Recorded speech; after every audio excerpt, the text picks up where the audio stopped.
Well, I think President Trump expected uh, President Zelensky to honor his end of the bargain. Zelensky shows no evidence for doing so.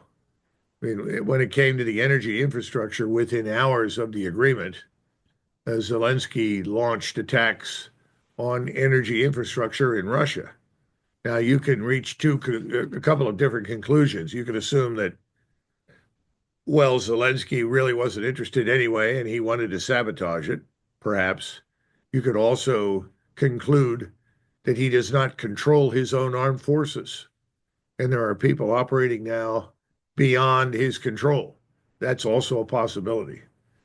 There's also concern about the Zaporozhye nuclear power plant. That's the largest one.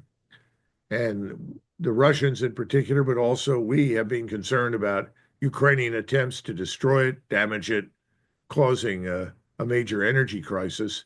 And of course, the problem of radiation and radioactivity and poisoning the environment. Those things are still in the background. I just don't know the details. I don't think any of us do at this point. So I wouldn't say that everything is at a stalemate. I think the Russians and the Americans have discovered the common ground that they can build upon. That I think is pretty clear.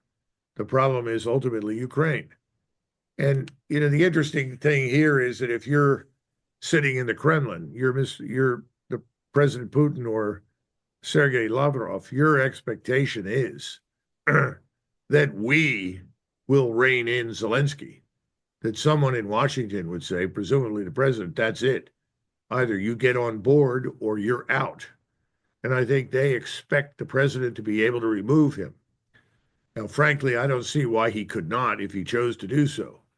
But thus far, there hasn't been a willingness to go down that road. And I think that's the sticking point.